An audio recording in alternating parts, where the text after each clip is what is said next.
کله چې یو انسان بیمار شي نو که بیا دغه بیمار انسان ته هر څومره مزیدار او هر څومره قیمتي او هر څومره اعلی خوراکونه راوړي او دته په مخ کې کېږدي او دی خوري، نو دغه بیمار انسان د دغې خوراکونو په لذت، په خوند او ذایقه باندې نه پوهېږي، ځکه دا سړی بیمار دی. ټیک همدغسې کله چې یو انسان ګناهګار انسان، بدعمله انسان دی عبادت کوي، دی مونځ او دس د قرآن عظیم الشان تلاوت، ذکر، اذکار وغیره کوي، نو دغه ګناهګار انسان، د بدعمله انسان د دغې عبادت په خوند او په لذت باندې نه پوهېږي، ځکه چې دی ګناهګار دی، دی ګناهونه کوي. کله چې زمونږ او ستاسو عملونه ټیک شي، مونږ او تاسو ګناهونه پرېږدو، بیا که مونږ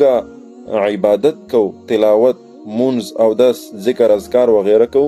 نو بیا به مونږ د دغې عباداتو په لذت او په خوند او ذایقه باندې پوهېږو، او مونږ ته به خوند او مزه په دې عبادت کې ملاویږي. او د انسان فطرت دا دی چې کله دته د یو څیز نه خوند او مزه ملاویږي، په یو څیز کې دی لذت، ذایقه، خوند وګوري، دی بیا دغه څیز بار بار کوي. نو مسلمانانو ورونو، مونږ او تاسو ته پکار دي چې مونږ خپل عملونه ټیک کو. کله چې مونږ او تاسو عملونه ټیک کو، نو زمونږ او تاسو په عبادت کې به خوند او مزه پیدا شي، او خوند او مزه به مونږ بیا اخلو. او کله چې بیا مونږ ته عبادت خوند او مزه راکړي، نو بیا به مونږ عبادت بار بار کوو، هر وخت به مونږ بیا په عبادت کې مصروف یو. الله رب العزت دې د عمل کولو توفیق راکړي، او الله رب العزت دې زمونږ عملونه دا ټیک کړي، او الله رب العزت دې مونږ ته د عبادت خوند او مزه او لذت را نصیب کړي. السلام علیکم ورحمت الله وبرکاته.